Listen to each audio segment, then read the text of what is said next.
Welcome to my channel. My name's Swish. I've honestly been putting this team review off, and I kind of apologize for the delay in uploading it. There's just really not much you can say about Halflings because very little has changed, and what did change is actually nerfs. Nerfs for what is already arguably the worst team in Blood Bowl. So let's actually talk about it.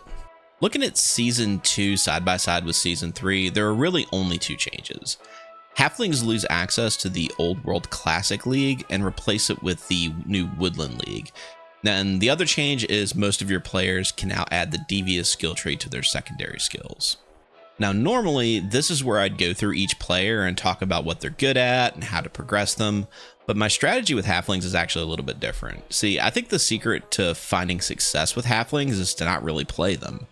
That's kind of only half a joke. Because the best strategy with Halflings is to minimize your team rating by taking the cheapest players up to the minimum required and then using inducements to win games.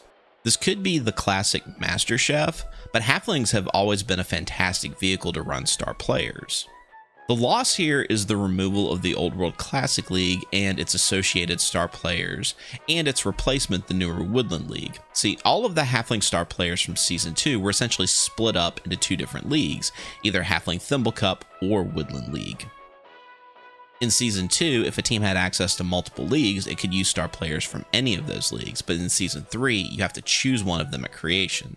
This really limits the star players that can play for a Halfling team.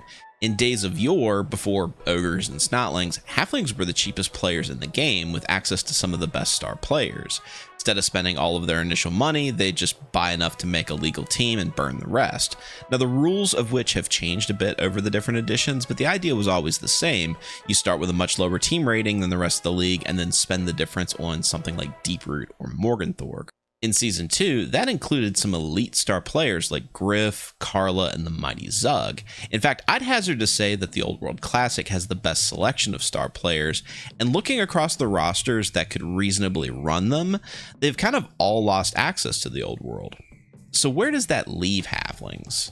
Taking a look at what's available versus what was lost, you have to pick between Thimble Cup and Woodland League, and to be blunt, there's nothing in the Halfling Thimble Cup worth building a team behind. Woodland League gives you access to some seriously high-strength players like Deeproot, Maple, and Willow, i.e. the Wooden Trio. And of course, in the middle, you have access to the Ballista himself, as well as the affordable Grack and Crumbleberry. I think the actual big win here, though, is access to Jordell Freshbreeze. He's truly difficult to stop. He's a huge scoring threat, movement 8, block dodge, sidestep, steady footing, 1+ agility, leap. He's just a very reliable turn 2 touchdown machine. In contrast, though, what Halflings lost is pretty brutal. Losing access to the best star player in the game in Griff, a chainsaw in Helmet Wolf, a strength 4 guard piece in Ivar, a reasonably costed mini Griff in Carla, an ogre that trades Bonehead for block in Zug. Okay, I know Zug is technically a human, but I'd still like to see him go in Mori and take a DNA test anyway. You also get a Yeti who trades Unchanneled Fury for block in Skrorg. And I guess you also lose Thorson Stoutmead, which is not really a bad thing. Despite the losses, I think the strategy is still sound. Here's how I'd go into a league. 12 Halfling Hopefuls, 1 Apothecary, 3 rerolls, and maxed out dedicated fans. A note here is that the dedicated fans don't count towards the team value, so you can feel free to spend the money on it. This is going to come to a grand total of 600,000 gold and a team value of just 590. If you assume that your opponents are going to spend all of their starting gold, then their team value will likely be somewhere between 990 and 1,000. That's going to grant you about 400k in inducements. That's enough for Jordell Freshbreeze or Deeproot, plus a Master Chef. Or, Morgenthorg. You seriously don't know fear until you have to try to stop Morg with a bone stock starting level team.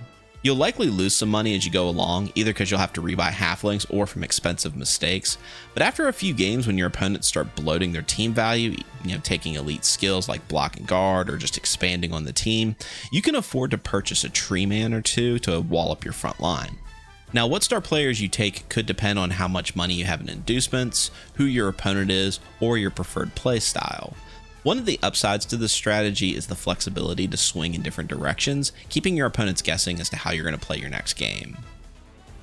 The other benefit here is that you're completely immune to casualties. If your halflings die, who cares? You just buy some more halflings, or take journeymen, they're functionally the same. If your stars die, who cares? They're rich. They can afford the diamond dust necessary for a resurrection in time for the next game.